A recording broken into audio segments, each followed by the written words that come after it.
நேயர்களுக்கு எனது இனிய வணக்கங்க. நம்ம இன்னைக்கு வீடியோ பதிவுக்கு முழுமையா போறதுக்கு முன்னாடி முருகரை மனதார வணங்கிட்டு பதிவுக்குள்ள போகலாங்க.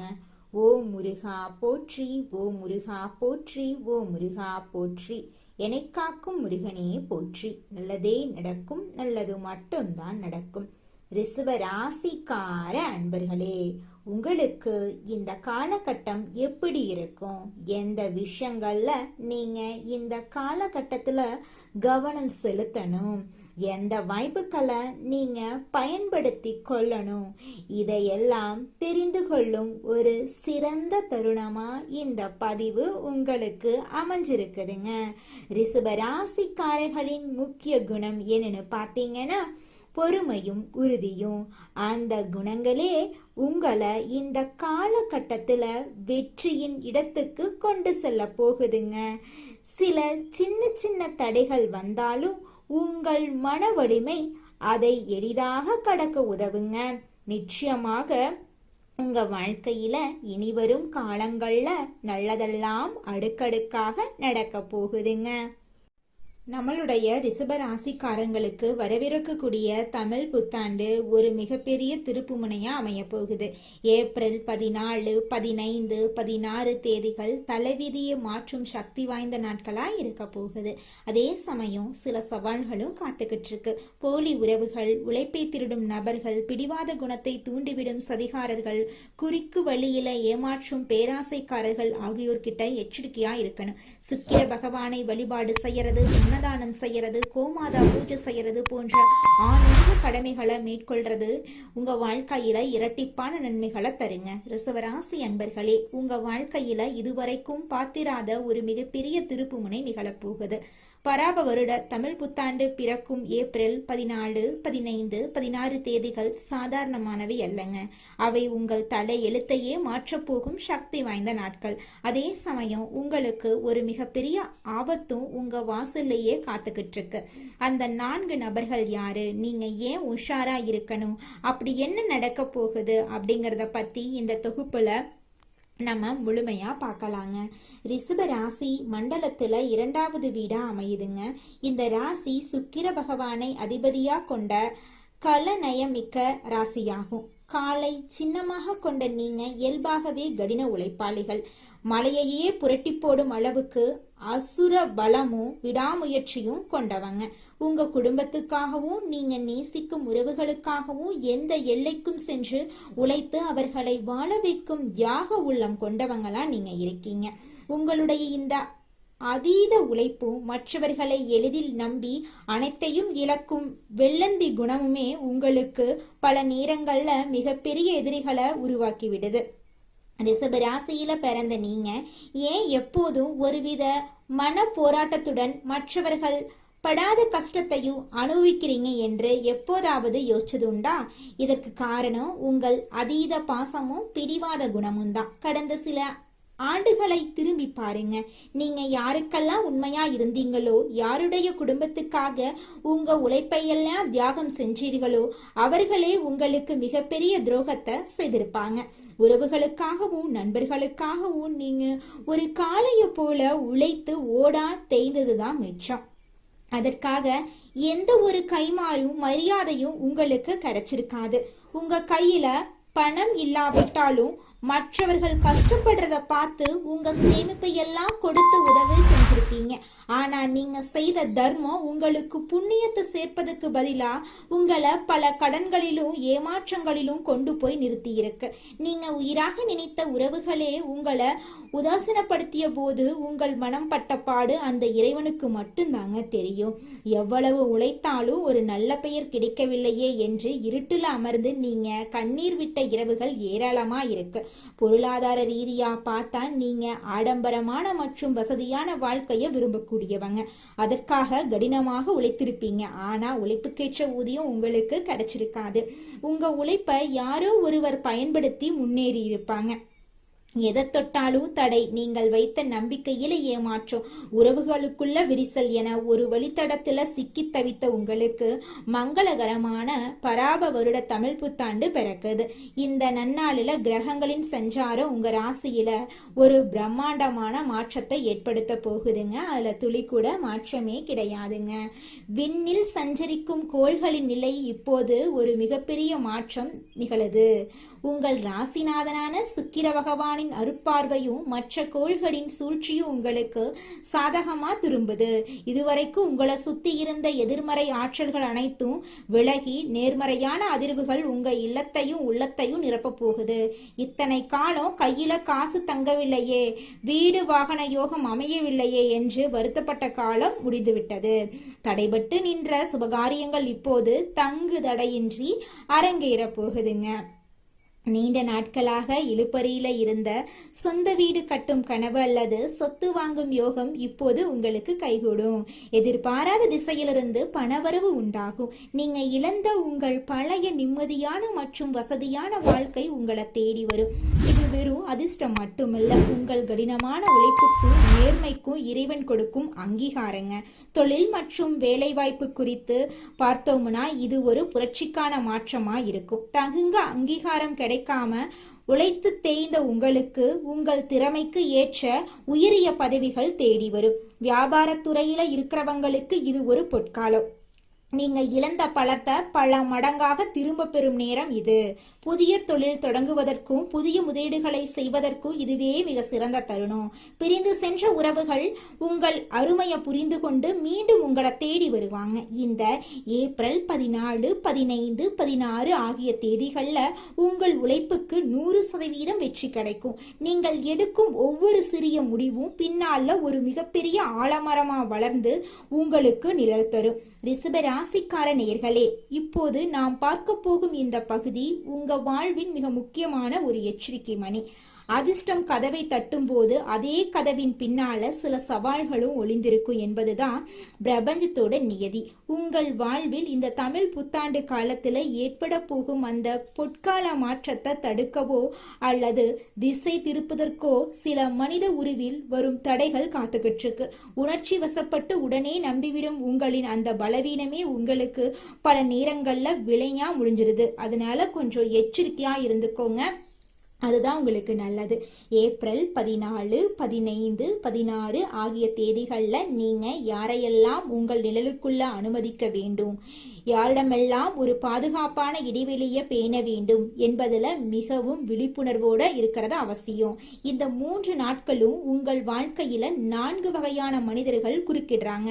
முதலாவதாக உங்கள் இரக்க குணத்தை சுரண்ட நினைக்கும் போலி உறவுகள், இரண்டாவதாக உங்கள் உழைப்பை திருடும் நயவஞ்சகர்கள், மூன்றாவதாக உங்கள் பிடிவாத குணத்தை தூண்டிவிடும் வேடிக்கை பார்க்கும் சதிகாரர்கள், நான்காவதாக குறுக்கு வழியில் ஆடம்பரத்தை காட்டி ஏமாற்றும் பேராசைக்காரர்கள். இந்த 4 வகை மனிதர்களை நீங்கள் எப்படி கையாள வேண்டும் என்பதற்கு ஒரு சிறந்த உதாரணத்தை சொல்றேன். ஒரு ஊர்ல சுந்தரன் என்ற இளைஞன் இருந்தான். அவன் ரிஷபராசியில பிறந்தவன். மிகவும் கடின உழைப்பாளி, அனைவரிடமும் பாசமாக பழகுவான். ஆனா முன்போவமும் பிடிவாதமும் கொண்டவன். அவன் பலருக்கு உதவி செய்து தன் சொத்துக்களை இழந்து நின்றவன். ஒரு நாள் ஒரு முதியவர் அவன்கிட்ட வந்து, ஏப்ரல் 14, 15, 16 ஆகிய 3 தேதிகளும் உன் தலையெழுத்தை மாற்றும் நாட்கள். ஆனா 4 உருவங்கள்ல உனக்கு சோதனைகள் வரும். நீ எதற்கும் உணர்ச்சி வசப்படாமலும் கோவப்படாமலும் மௌனமா இருந்தா உனக்கு மாபெரும் பொற்காலம் காத்துக்கிட்டு இருக்கு அப்படின்னு எச்சரித்தாரு. புத்தாண்டு தினமான ஏப்ரல் 14 அதிகாலை சுந்தரனின் தூரத்து உறவினர் ஒருவர் வந்து தனக்கு பெரிய மருத்துவ செலவு, உடனே உன் பணத்தை கொடு என்று போலியா அழுதாரு. சுந்தரனுக்கு பாசம் தடுத்தாலும் முதியவரோட எச்சரிக்கை நினைவுக்கு வர நிதானமா எந்த பதிலும் கூறாம தன்னிடம் பணம் இல்லை அப்படின்னு உறுதியா கூறினா. பிறகுதான் தெரிந்தது அவர் அந்த பணத்தை வேறு ஒரு ஆடம்பர செலவுக்கு பயன்படுத்த நினைத்தது. ஏப்ரல் 15ஆம் தேதி சுந்தரனின் சக ஊழியர் ஒருவன் சுந்தரனை பார்த்து, நீ ஒரு முட்டாள், உனக்கு எந்த வேலையும் உருப்படியா செய்ய தெரியாது அப்படின்னு வம்புக்கு இழுத்தான். சுந்தரனுக்கு கோபம் உச்சிக்கு சென்றாலும் இது சதி என்று உணர்ந்து அமைதியா தன் வேலைய பார்த்தான். ஏப்ரல் 16ஆம் தேதி ஒருவன் வந்து, இந்த திட்டத்துல பணத்தை போட்டா ஒரே மாசத்துல உனக்கு பல மடங்கு லாபம் கிடைக்கும் அப்படின்னு ஆசை காட்டினான். இது 3வது சோதனை என்று உணர்ந்த சுந்தரன் தன் உழைப்பை மட்டுமே நம்புவேன் அப்படின்னு கூறி அவனை அனுப்பிட்டான். யார் பேச்சையும் கேட்டு கோவப்படாம ஆசைப்படாமலும் மௌனம் காத்தான். அந்த 3 நாட்களும் அவன் காட்டிய நிதானமும் எச்சரிக்கையுமே அவனை காப்பாற்றியது. ஏப்ரல் 17ஆம் தேதி அவனது பொறுமையும் நேர்மையும் கடின உழைப்பையும் பல நாட்களாக கவனித்து வந்த அந்த நிறுவனத்தின் உரிமையாளர் சுந்தரனுக்கு ஒரு மிகப்பெரிய பதவி உயர்வையும் பெரிய பொறுப்பையும் வழங்கி கௌரவித்தார். ரிஷப ராசிக்கார அன்பர்களே, சுந்தரை போல நீங்களும் எச்சரிக்கையா இருக்கணும். உங்க வாழ்க்கையில வீசப்போகும் இந்த அதிர்ஷ்ட காற்றை அப்படியே தக்க வைத்துக் கொள்ளணுங்க. வரப்போகும் நன்மைகளை இரட்டிப்பாக்கி கொள்ளவும் நீங்க செய்ய வேண்டிய ஆன்மீக கடமைகள் குறித்து இப்போது நம்ம பார்த்தோம். ஏப்ரல் 14, 15, 16 ஆகிய தேதிகளில் நீங்க மேற்கொள்ள வேண்டிய சில எளிய அதே சமயம் மிக வலிமையான வழிபாட்டு முறைகள் உங்க தலையெழுத்தையே மாற்றும் வல்லமை கொண்டதுங்க. முதலாவதாக உங்க ராசிக்கு அதிபதியான சுக்கிர பகவானின் அருளையும் மகாலட்சுமியின் ஆசியையும் பெறுவது மிக மிக முக்கியங்க. இந்த 3 தேதிகளும் அதிகாலையில பிரம்ம முகூர்த்தத்துல எழுந்து நீராடி உங்கள் வீட்டின் பூஜை அறையில மகாலட்சுமியின் திருவுருவ படத்துக்கு மல்லிகை அல்லது வெந்தாமரை மலர்களால அலங்காரம் செய்யுங்க. நெய்தீபம் ஏற்றி வைத்து உங்கள் மனக்குறைகளை அந்த அன்னையிடம் ஒப்படைத்து விடுங்க. இத்தனை காலம் நான் பட்ட கஷ்டங்கள் போதும் தாயே, இனி வரும் காலம் எனக்கு ஒளியாக அமையட்டும் என்று மனதார வேண்டிக் கொள்ளுங்க. வெள்ளிக்கிழமைகள்ல சுக்கிர ஓரையில இந்த வழிபாட்டை செய்யறது உங்களுக்கு ராஜயோகத்தை பெற்று தருங்க. அடுத்ததாக உங்களுடைய வாழ்க்கையில இருக்கக்கூடிய அனைத்து பிரச்சனைகளும் காணல் நீரா கரைஞ்சு போக சிறந்த தானமான அன்னதாத்த பண்ணுங்க. உங்கள் வசதிக்கு ஏற்ப ஏழை எளியவர்களுக்கோ அல்லது ஆதரவற்ற பெண்களுக்கோ உங்களால முடிந்த உதவிய உணவுகளை அழியுங்க. குறிப்பா இந்த புத்தாண்டு நாட்கள்ல தயிர் சாதம், பால் சாதம் அல்லது வெள்ளை நிற இனிப்பு வகைகளை தானமா வழங்குறது உங்க ஜாதகத்துல உள்ள தோஷங்களின் வீரியத்தை குறைக்கும். ரிஷப ராசிக்காரங்க கட்டாயம் செய்ய வேண்டிய மிக முக்கியமான பரிகாரம் கோமாதா பூஜை. பசுமாடுகளுக்கு அகத்திக்கீரை இல்லைன்னா வாழைப்பழம் கொடுக்கிறது உங்கள் வாழ்க்கையில உள்ள சகல தோஷங்களையும் நீக்கி செல்வ செழிப்பை உண்டாக்குங்க. இந்த 3 நாட்களும் நீங்க வெள்ளை அல்லது சந்த நிற ஆடைகளை அணிவது உங்களுக்கு ஒரு கூடுதல் பலத்தை தரும். இது உங்களை சுற்றி ஒரு தெய்வீக பாதுகாப்பு கவசத்தை உருவாக்கி எதிர்மறை எண்ணங்கள்ல இருந்து உங்களை பாதுகாக்கும். இந்த நாட்கள்ல நீங்க எடுக்கும் ஒவ்வொரு முடிவும் உங்கள் எதிர்காலத்தை நிர்ணயிக்கும். அப்படிங்கறதால எந்த ஒரு காரியத்தையும் கோபத்திலோ அல்லது உணர்ச்சி வசப்பட்டோ செய்யாதீங்க. யார்கிட்டையும் வாக்குவாதம் செய்யாதீங்க. உங்கள் மௌனம்தான் இந்த 3 நாட்கள்ல உங்கள் மிகப்பெரிய வலிமையா இருக்கணுங்க. உங்கள் வெற்றி கனிகள் கனிந்து உங்கள் கைக்கு வரும் வரை அதை ரகசியமாகவே வச்சிருங்க. நீங்க செய்யும் இந்த எளிய ஆனா வலிமையான பரிகாரங்கள் உங்க பாதையில இருக்கிற முட்களை அகற்றி மலர்பாதையா மாத்துங்க. இந்த எச்சரிக்கைகளை மனசுல கொண்டு நிதானமா செயல்பட்டா ரிஷபராசிக்காரர்களுக்கு இந்த புத்தாண்டு நிச்சயமாக மாபெரும் பொற்காலமா மாறுங்க. அதுல துளி கூட மாற்றமே கிடையாதுங்க. அடுத்ததாக நம்முடைய ரிஷபம் ராசியில் இருக்கக்கூடிய ஒவ்வொரு நட்சத்திரக்காரர்களுக்கும் இந்த மாதம் எப்படி அமைஞ்சிருக்குன்னு தெரிஞ்சுக்கலாங்க. நம்மளோட ரிஷபம் ராசியில் இருக்கக்கூடிய முதலாவது நட்சத்திரம் கார்த்திகை 2, 3, 4ஆம் பாதம். உங்களுக்கு இந்த மாதம் எப்படி அமைஞ்சிருக்குன்னு தெரிஞ்சுக்கலாங்க. இந்த மாதம் கடந்த காலத்துல உங்களை விட்டு சென்றவர்கள் திரும்பி வந்து உங்களை சேர போறாங்க. உங்களுடைய உறவுகள் பலப்பட போகுது. தொலைபேசி தொடர்பு மூலமா சிலர் புதிய தொழில் ஒப்பந்தங்களை ஏற்படுத்தி லாபம் தேடும் முயற்சியில ஈடுபடலாம். குடும்பத்தின் மகிழ்ச்சிக்கு குறை இருக்காது. சுப நிகழ்ச்சிகள் உங்களோட குடும்பத்துல அடுக்கடுக்கா நடக்க போகுது. உங்களோட ஆசைகள் கனவுகள் எல்லாமே நிறைவேற போகுது. உங்களுடைய வாழ்க்கையில தடை தாமதம் அப்படிங்கிற பேச்சுக்கெல்லாம் துளி கூட இடம் கிடையாதுங்க. அடுத்ததாக நம்முடைய ரிஷபம் ராசியில் இருக்கக்கூடிய நட்சத்திரம் ரோகிணி. உங்களுக்கு இந்த மாதம் எப்படி அமைஞ்சிருக்குன்னு தெரிஞ்சுக்கலாங்க. இந்த மாதம் சில அத்தியாவசிய தேவைகளுக்கு செலவு செய்ய பணம் பற்றாக்குறையை சந்திக்கலாம். அதை கண்டு நீங்க அச்சப்படக்கூடாதுங்க. ஒரு பிரச்சனை முடிந்ததும் இன்னொரு பிரச்சனை உருவாகலாம். அதை கண்டு நீங்க பயப்படக்கூடாது. ஆனாலும் மகிழ்ச்சியா நீங்க இருக்கணும். உங்கள் பிரச்சனைகள் எவ்வளவு இருந்தாலும் தோல்வியும் தொய்வும் இல்லாமல் நீங்கள் சமாளிச்சிங்கன்னா நிச்சயமாக உங்களால் வாழ்க்கையில் ஜெயிக்க முடியுங்க. நல்லதே நடக்குங்க. நல்லது மட்டும்தாங்க நடக்கும்.